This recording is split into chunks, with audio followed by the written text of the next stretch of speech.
else like to speak on this topic? Yes.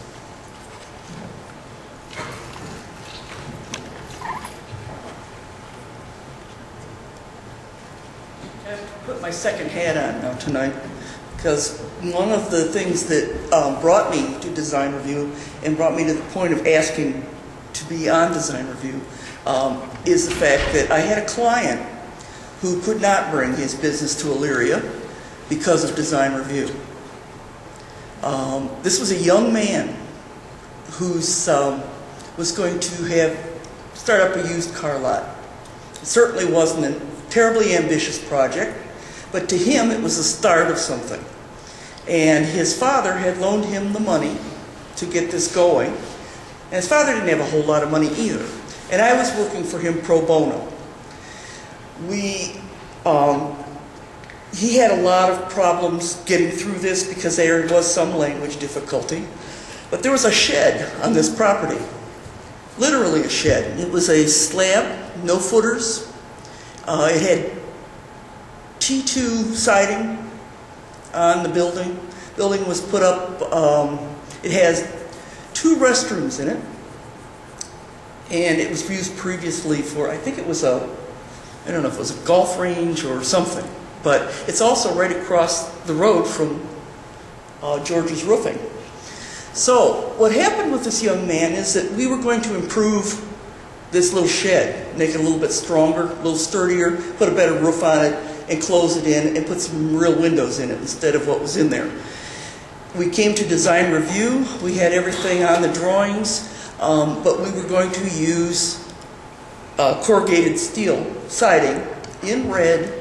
It's essentially the same color as bricks, because this was something we was getting donated.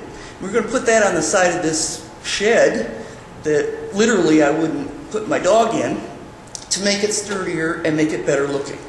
And design review has a list of things that are not allowed to be used, and this siding was one of them. So what I did was I requested it go to the next step. And unfortunately, the next step seems to be the same people as the first step. And I wasn't terribly surprised, but I was very frustrated that he was turned down again. So this young man, he didn't get anywhere. He left. I don't know what he's doing now, but that was a business that, who knows, he may have been there a year and a half and it would have been gone. But it also could be a JD Bywriter, because that's the way he started out. I've heard a lot of terms tonight about, and I've heard the term flexibility used a lot. I am very pro design review. I took a lot of architectural history courses.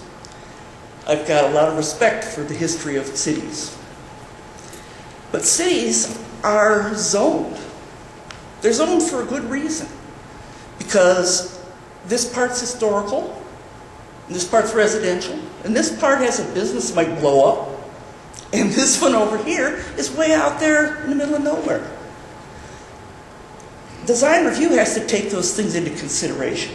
You cannot expect a person to use the same materials that you would use in a historical zone, which are very expensive, very hard to get, and it takes a certain level of competency to install them, to be putting that on a building that's going to have explosives in it, or whatever the thing is.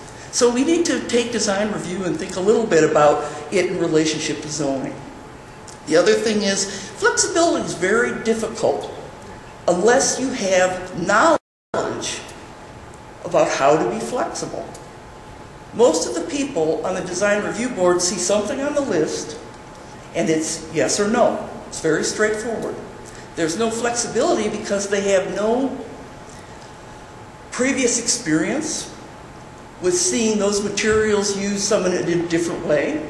They don't have the ability to make a decision based on that might be better than this in this situation. They're there because there's a list. And if it's on the list, we check it off and you can't have it. Flexibility has to come with some knowledge if you're going to do it right for design review. And I think that's one of the things that the people who work very hard and are good citizens on design review don't have the ability to be flexible. I don't know if that's because the list is said, this is it, you can't, if it's on here, you can't do it, or if they're just not sure of themselves. But that's something that needs to be taken care of. Another thing that I'd like to mention that I've heard from several people is that design review does cost money. I've never had a client go through design review and it came out less. One of the things that I'm really disappointed about tonight is that my fellow architects are not here. Because I think this is something that they're wasting an opportunity to stand up here and explain, or at least reiterate what we heard from several other people, that every client that goes into design review comes out with more expense. Everyone. I can't think in my career, working for myself or Clark & Post, when I worked commercial architecture, of anything that went through design review in Elyria that did not come out costing more. There are a lot of things that have to be looked at, and I'm really, really glad that this panel is listening to a lot of these things. I'm very impressed with some of the people we've had comment tonight. One of them, the gentleman who talked about zoning. I thought, wow, you know, some people are really thinking about this stuff. There's so many things that we have to do. It's not going to be a fix where you can just say, okay, we got to make a better list, or we have to put different people on the board, or we have to do this. It's all got to come together in a process that is flexible. I use the word again, but there isn't any reason that certain areas of Elyria have to have black fences. If your building's made out of aluminum, why do you need a black fence? It's not that we don't want to put black fences in the historical district. It's not that you don't want black fences in an area where there's a lot of black fences, or you're trying to develop something in that particular zone. It's where is it appropriate? Where are you going to ask people to spend this money in a logical, reasonable manner? $100,000 is a lot of money to spend on a building in addition to what you thought it was going to cost. $30,000 is a lot to spend. If it was your pocket and you were the one that had to come up with this money, I think you'd be a lot more aware that an arbitrary decision by people who are given a list is probably not the best way for Elyria to go. Thank you.